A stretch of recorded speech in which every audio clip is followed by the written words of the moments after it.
मंगला गौरी का अर्थ है शुभ गौरी, जहाँ गौरी माता पार्वती का ही एक नाम है। यह रूप, शक्ति और कल्याण का प्रतीक है और देवी पार्वती के 8वें स्वरूप महागौरी के रूप में पूजनीय है। मंगला गौरी व्रत, जो सावन के महीने में मंगलवार को रखा जाता है, विवाहित महिलाओं द्वारा अपने पति की लंबी आयु, अच्छे स्वास्थ्य और सुखी वैवाहिक जीवन की कामना के लिए किया जाता है। एक समय की बात है, एक छोटे से गांव में एक साहूकार अपनी पत्नी के साथ निवास करता था। साहूकार धनवान था और उसके घर में किसी भी प्रकार की कोई कमी नहीं थी। फिर भी वह अपनी संतान न होने के कारण दुखी रहा करते थे। संतान की कमी उन्हें हमेशा कचोटती रहती थी। एक दिन की बात है, उस साहूकार के घर में साधु आए। साहूकार ने उनका आदर सत्कार किया और उन्हें अपनी समस्या के बारे में बताया।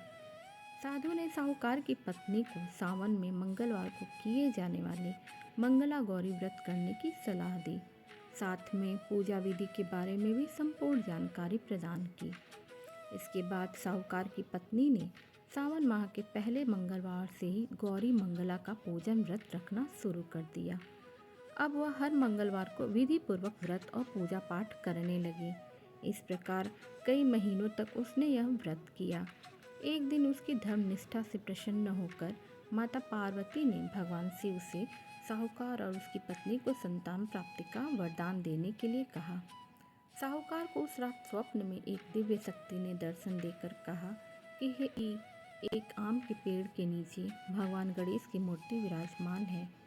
तुम उस पेड़ से आम तोड़कर अपनी पत्नी को खिला देना, इससे तुम्हें संतान की प्राप्ति का सुख मिलेगा।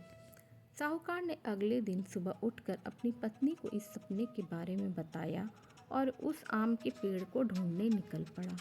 काफ़ी समय तक ढूंढने के बाद आखिरकार साहूकार को वह आम का पेड़ मिला जहां भगवान गणेश की मूर्ति विराजमान थी।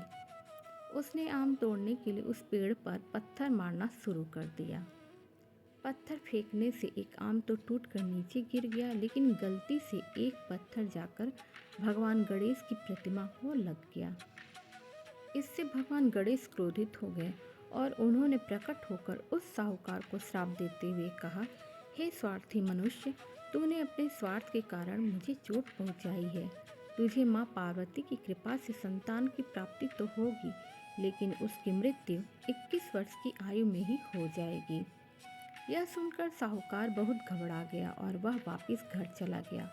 उसने वह फल अपनी पत्नी को खिला दिया और किसी को भी इस घटना के बारे में नहीं बताया। कुछ समय पश्चात भगवान शिव और माता पार्वती के आशीर्वाद से साहूकार और उसकी पत्नी को पुत्र की प्राप्ति हुई। इससे उन दोनों के जीवन में खुशी का ठिकाना न रहा। लेकिन साथ ही साहूकार इस बात से भी चिंतित था कि उसका पुत्र अल्पायु होगा। देखते ही देखते वह बालक 20 वर्ष का हो गया और व्यापार में अपने पिता का हाथ बटाने लगा। एक दिन घर लौटते समय साहूकार पेड़ की छांव में तालाब किनारे बैठकर अपने पुत्र के साथ भोजन करने लगा। तभी वहाँ कमला और मंगला नामक 2 कन्याएं कपड़े धोने के लिए आईं और कपड़े धोते हुए आपस में बात करने लगीं।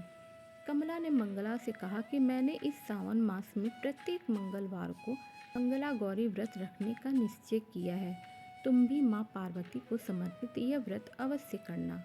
इससे माँ पार्वती प्रसन्न होती हैं और आप पर उनकी कृपा दृष्टि बनी रहती है। इसे करने से मनोवांछित वर और अखंड सौभाग्य की प्राप्ति होती है।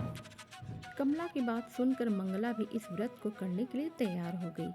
दूसरी ओर साहूकार ने दोनों कन्याओं के बीच यह पूरा संवाद सुन लिया और उसने अपने मन में यह सोचा कि यह कन्या मंगला गौरी व्रत तो करती है, इससे इसे अखंड सौभाग्य की प्राप्ति होगी। यह मेरे पुत्र के लिए एक योग्य वधू साबित होगी।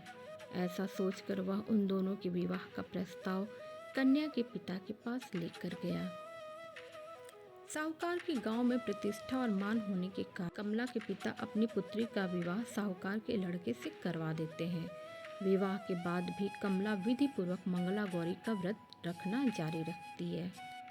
उसके इस भक्ति भाव से प्रसन्न होकर माता पार्वती एक दिन उसे स्वप्न में दर्शन देती हैं और कहती हैं कि मैं तुम्हारी भक्ति से अत्यंत प्रसन्न हूँ, इसलिए तुम्हें अखंड सौभाग्य का वरदान देती हूँ।